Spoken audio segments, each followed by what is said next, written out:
Well, 1 year after I started working on the Suburban 2500 Blackout project. What? It's been over a year? No, it hasn't. How long has it been? That long? Oh my gosh. Where does the time go? Well, over a year in the making, excuse me. I've got my wife's Suburban. She finally gave it up for a video. I have the hood finally finished up, and I have a bonus box here in front of me that we're going to be getting into later on in the episode, so stay tuned. All I have left to say is, let's challenge the build.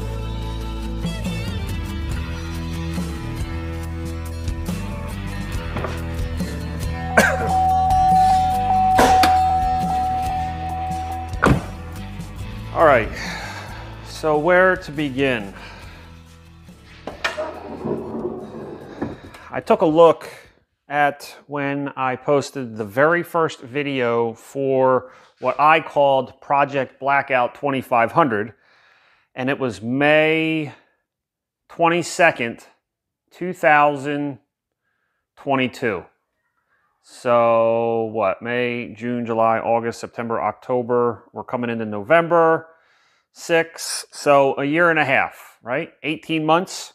So we are 18 months from about when I started this project in the beginning. When I first started this project, this Suburban is our family's daily driven vehicle. And I had contemplating selling this truck, which I'm glad that I didn't. After talking with my wife, going back and forth, we decided to invest the money that we would put toward a new truck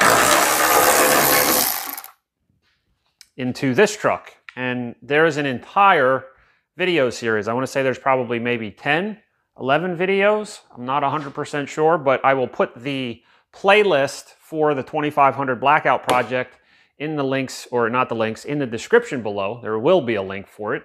There's a few certain videos that have gotten a decent amount of traction because in that video series, I replaced the rockers, or the rocker on the driver's side, and then I did quarter panels on the driver's side and passenger side to repair all of the common rust problems that happen with these particular trucks.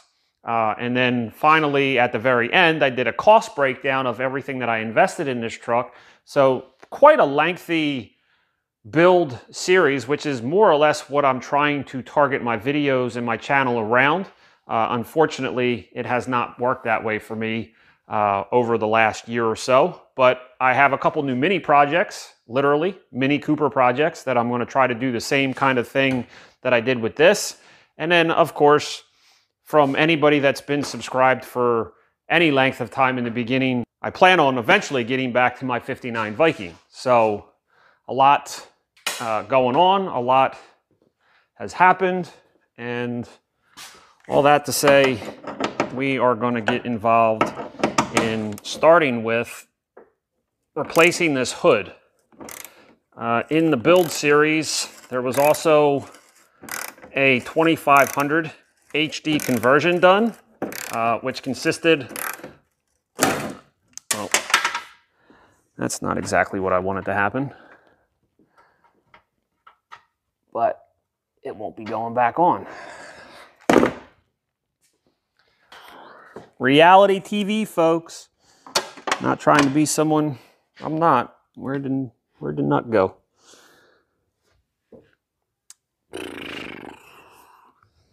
Where'd it go? Is it in the ratchet? It's right there. Anyway, in the playlist, you will also see the 2500 HD conversion for this truck. And in that video, the hood was a champagne color. And it has taken me all of this time to finally get around and paint the hood and get it installed. What's amazing with this project is exactly what I want it to happen. Over the course of time, I've even gotten emails from certain people that have sent me pictures of their restored Suburbans from the videos that I posted about how to do the rust repair on the rockers and quarter panels. And to me, that is something that is very special to me, to be able to see the results of the labor and time that I put into not only the rust repair, but filming the how-to, quote-unquote, how-to video for that work, and then seeing the fruits of the labor come back and just simply getting pictures from people saying that how much my video helped and how good the trucks actually turned out. So you can measure success in multiple different ways, and that's what I enjoy, one aspect of being able to do this. So I got 3 more bolts, and then I'm going to prop this up and see if I can carefully remove this hood. That one's going to break too. I'll be dipped.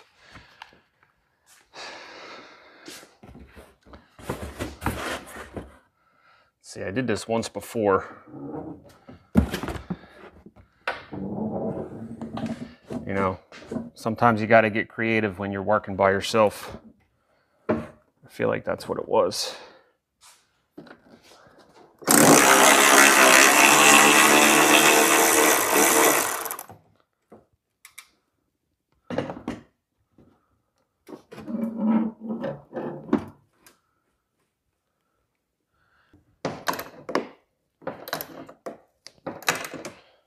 Jeez Louise.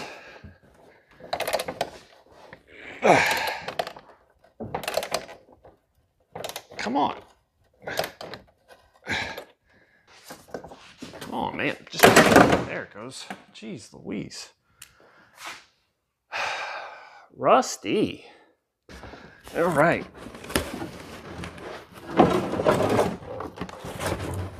Down with old.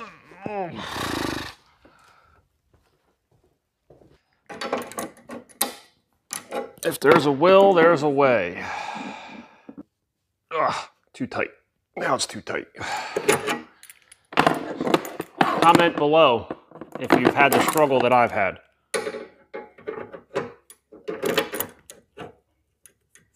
There we go. Ah, gotcha. All right, 18 months in the making, Project Blackout finally gets a painted 2500 HD hood. Here we go. I've done this once before with success. Can I do it again? All right. There's one. There's one. All right. All right. Uh-oh. Don't.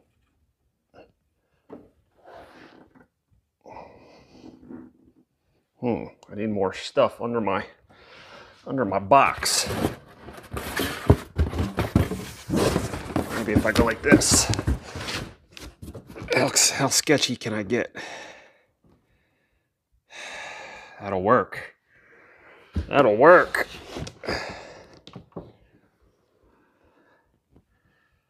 All right. Are you sketched out yet? If you're not, I am. And yes, while I can go in and get help, I am a little stubborn. I will admit that. I wanted to show with just a little bit of resourcefulness, you can accomplish things like this very carefully with a little bit of prep. Come on, baby. Here we go. And if you're looking for a good way to lose weight, this will do it. Busted a nice sweat already.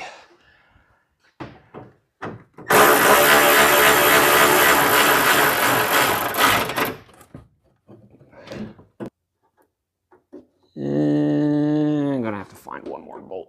That one's all boogered up. All right, I'm gonna pause the video for just a minute. I'm gonna look for my third and final bolt for the passenger side, and then we're gonna come back and start doing the alignment. So, take 5.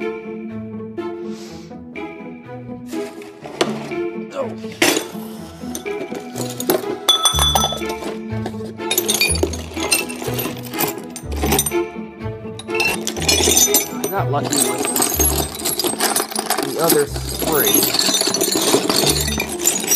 Oh, where'd it go? I just saw it. Oh, it's like playing with Legos. Oh, gotcha. Gotcha. All right. Whew. Back. I found one. Other side.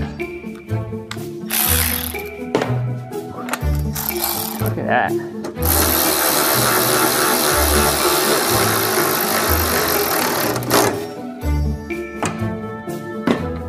All right. Carefully. Vice grip number 1. Carefully, vice grip number 2. And carefully raise up the hood. Right. I know I'm not that good to where this thing is lined up, so very carefully, very slowly.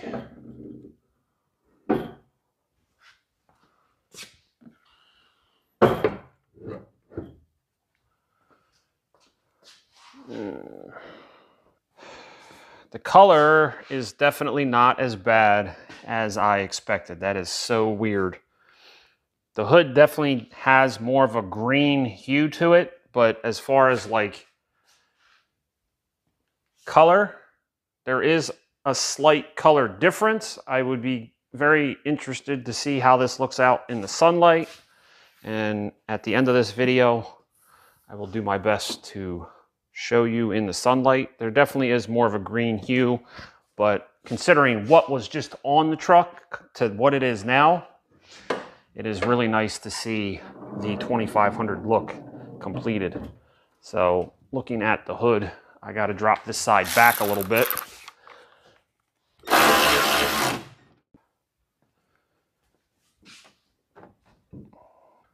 feel like the hood needs to come this way just a little bit.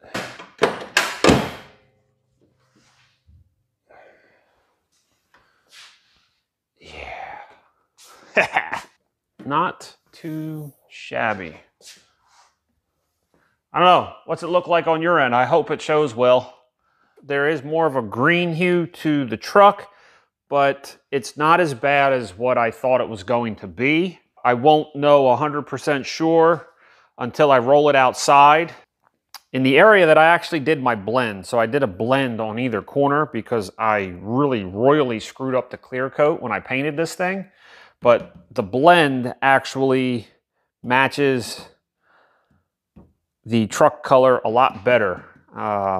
So obviously when, you know, body shops, I think the body shop would probably, for one, match the color a little bit more closely, or in my head, I would think that they would probably paint the hood and then blend the hood down into the fenders.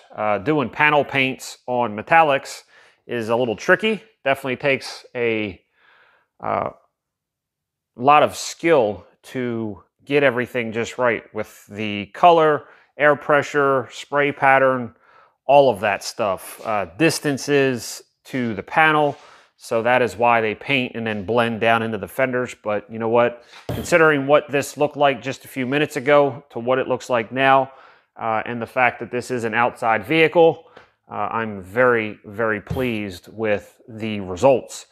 And now to the bonus box. Well, if you haven't guessed, I have a brand new set of LED lights, and these things are awesome.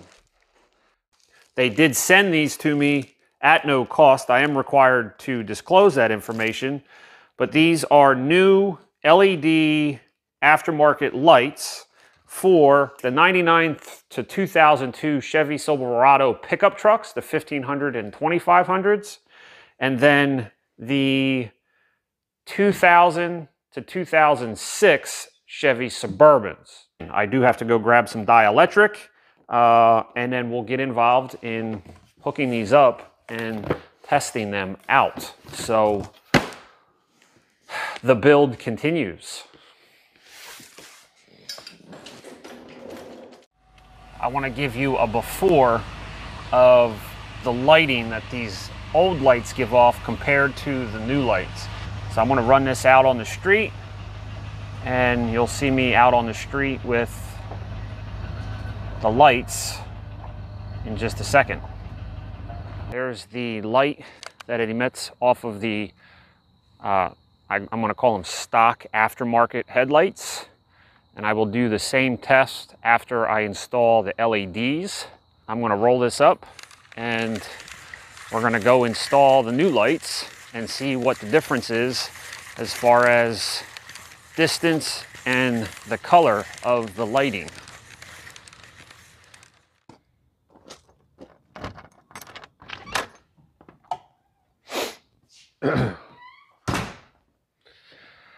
All right, well, yesterday didn't go fully as planned.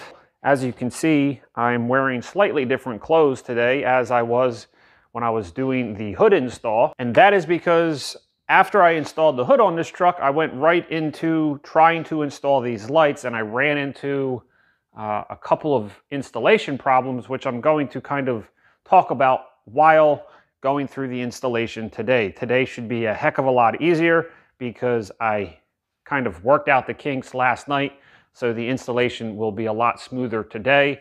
And that is kind of what we're going to do right now. So obviously the first part of the installation is going to be removing the old aftermarket lights. With my attempt last night, what I found out in the investigating of why things weren't working, it is very important to pay attention to the orientation of the plug. Now that is spelled out within the instructions, and I did read them. What I failed to realize was that the orientation of the plug mattered basically in all of the connection points that we are getting ready to install. The instructions only specifically called out the DRL plug, which is the daytime running light, but come to find out, I had to pay attention to all of the plugs. So the installation for this portion of the video will be a lot smoother because I took the time yesterday with the troubles that I had, and before I took everything apart, I actually marked all of the plugs with an index mark with a silver Sharpie. So this way here, for the installation of specifically the review video, it would be a lot smoother, but then I'm still going to discuss the electrical problems that I had while installing them. With my passenger side marker lamp, specifically in regards to the daytime running light, I was getting really frustrated with why things weren't working, and I kept popping a daytime running light fuse. So finally, after questioning my mechanical abilities, I started from square one and found out that during the manufacturing of specifically this light, the Canon plug on the daytime running light was wired incorrectly. So it took me probably 2 or 3 blown fuses to finally break out my test light and figure out that the wiring in the Canon plug was reversed. I will say, even with the issue of the manufacturing with this one plug, that does not take away the cool factor of these lights. Even if this became a problem again with another purchase, it would not deter me from installing these lights solely on the fact that they are just really, really aggressive and they have a very unique look to go with the vehicle. So sometimes as a vehicle enthusiast, the things that we do for just the quote-unquote cool look and the fun part of removing the plastic. The tail lights, the way that they're cut in there individually, kind of looks like a, I guess like a shark fin or something like that. This is very aggressive. I really like that look. So finally on to the next side.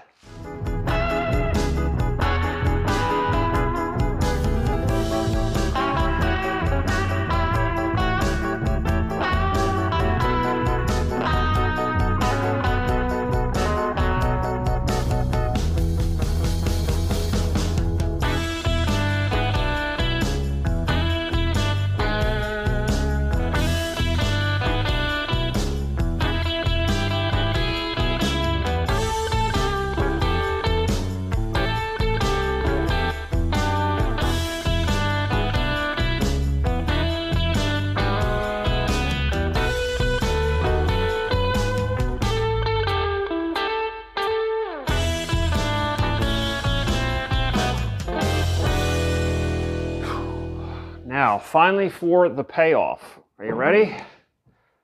3, 2, 1.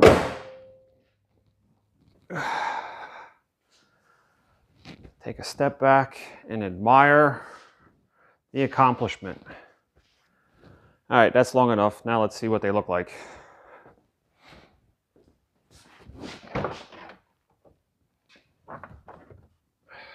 Let's see.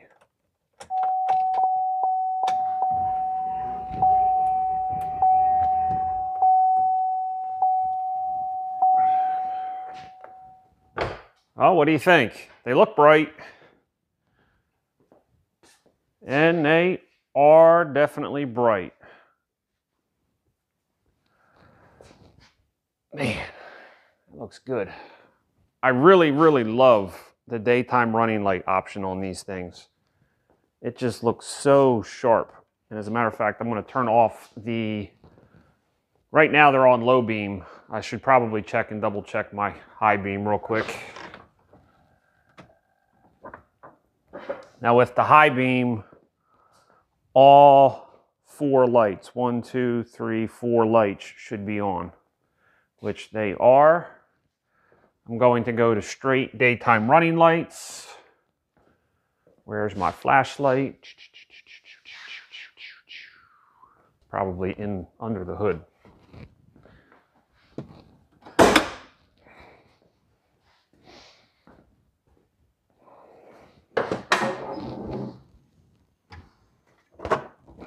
It is.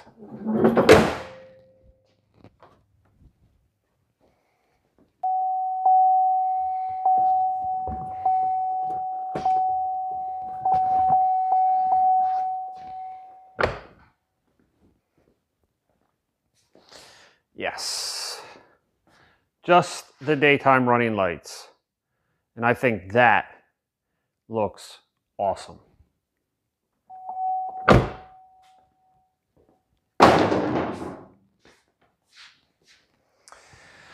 Well, after what I feel as though probably took me a little bit longer to do the install than I had anticipated, I did run into an unexpected problem, and after doing some of the work, I am going to say that I feel as though it was the Canon plug being reversed, but there's a very, very good chance it could have been my own doing with the daytime running light. However, I was able to work through it. I got them to work. I am extremely ecstatic with the overall styling of the lights. I really, really like the way they turned out. And I want to again say thank you to Gxenogo. And I'm probably botching that name up. I do apologize, but that's the best pronunciation that I can get. So I want to again thank them for sending me the lights in order to do the installation and review. I think these are a great investment for any late model vehicle or even new vehicles. I do know they have listings for other makes and models of vehicles. So do yourself a favor, check out the storefront they have to see if there's an application for your vehicle. You can find all of the information in the links provided below. All that I have left to do is get out and go give you the before and after of light output, and I am going to turn them on right now. One word comes to mind: wow. Holy smokes. So there's a few things right off the bat that you will notice. One, the color of the light is what they consider to be a daylight bulb. We're talking 6,000 Kelvin on the coloring. Two, the brightness of the bulbs is crazy. So these new lights are rated at 5,000 lumens for the set. I'm talking a pair for the low beams. I'm going to switch over to a high beam. The high beams are rated at 9,400 lumens for the pair. So an impressive amount of light getting projected out of the assembly. The third thing that I will notice, and you may notice too, is I don't necessarily know how well it projects, is the width of light. So to the left and the right of the vehicle, it is now a heck of a lot brighter. So extremely, extremely impressive. I think the advertising that they show on the product is extremely accurate. And what I'm going to do now is go back to a low beam and give you the 100-foot rating. Not that it really matters at this point in time. So here I'm going to walk out to 100 feet and give you the reference, the point of reference.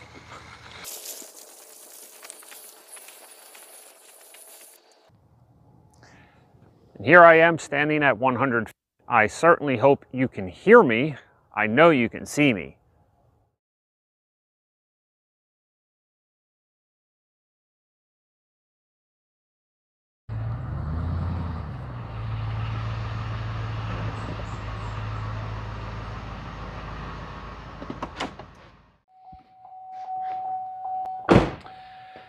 Well, yet another day has gone by. As you can see, it is a beautiful, crisp fall afternoon. The neighbor's running the blower, sounds of fall, and the Blackout 2500 is now complete for now. The install on the lights took way longer than anticipated. Finally found some success in the installation. If you want to know more about the installation of the lights, there is going to be a complete review and install video that will be uploaded to the channel. One of the last things I want to do within this video is I want to touch on really just two questions that I've gotten over the past 18 months in regards to some of the work that I have done on this truck. And really the question that I got asked and still get asked a lot is, how does the P&L adhesive hold up, or is it still holding up, you know, this far after doing the work? And I can assure you that the sealant line that I put in on the quarter panel to the body seam, there has been no issues whatsoever within this panel seam. And I would use it again. I actually had a tube I was going to show you, but I had it on the bumper, and when I backed out the other night, I ran the tube over and smushed it and ended up throwing it away. I know it's a little kind of out of the box thinking, and it's something that I've personally been doing for a really, really long time. I started using the P&L brand polyurethane roof adhesive way, way, way back when I restored my boat, my Trophy 2502, and actually I think I can post a picture of it. But I started using the P&L sealant on the rub rail of that boat, and then subjected that boat to probably 3 to 4 years of harsh saltwater conditions.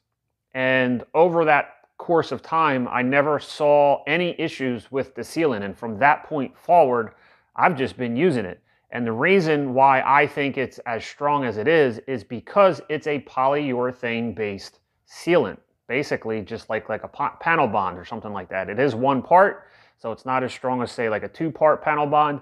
But in regards to the question, the seam is still rock solid on both sides. And I took it one step farther, and one area that I absolutely loved where I implemented it in is right when I did the body fairings. I used the sealant as like a caulk and then caulked in the fairing to the body and then raised up my paint line about 1/4 of an inch to kind of seal off any dirt and moisture that would get down in between the body fairing and the sheet metal, which caused all of this to rust out and causes them to rust out. So that is holding up exceptionally well. Then once I finished up all of the sealant work through all of the moldings, front and rear, what I ended up doing was taking an unknown brand of truck bed polyurethane. This is from Samurai, and there's a whole video in regards to me using this. I painted the frames and also used the Samurai truck bed coating on the rocker panels and up inside the rocker panels. Again, all of this is shown within the build playlist, will be in the description below. But then I took Samurai bed coating and painted everything one final coat, and 18 months later, everything that I have done with the body, even touching on the Corroseal treatment of the frame, for those of you who have watched the build of this Suburban, you will know that the frame on this truck was horrendous. The amount of rust and surface rust that was on this truck was at a point where most people would look at it and then look away from purchasing it. But once this was up on jack stands, I stripped it all down. The fuel tanks were even out of this thing at that point in time, and I did the Corroseal treatment, and 18 months later, the Corroseal treatment is still holding up remarkably well. I think the key to a good Corroseal treatment is going to be the top coat, and again, there's a video outlining. It's not the most entertaining video, but there's a whole video of me doing the undercoating process after doing the Corroseal process.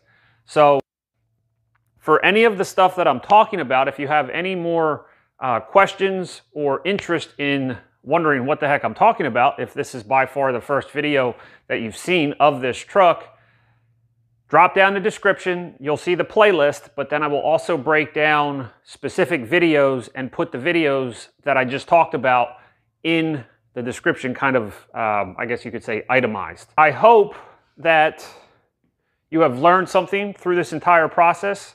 I really appreciate everybody's time for watching and commenting on the videos and the build series. I look forward to continuing to do this, and hopefully, like I said, with the minis, and then hopefully with my Viking and possibly even my blue Suburban, you will see more build series, because that is ultimately what I'm trying to build my channel around, is bringing a project in, doing a build. They are generally lengthy because I go into a lot of in-depth how I do certain things. There is a build of a dually in my channel that I worked on. I did a custom airbag suspension on a dually, so you can see that. This has been challenged to build. You know what I'm going to say. You need to get out there and challenge your build. And until the next video, thanks again for watching, and I will see you in an upcoming video.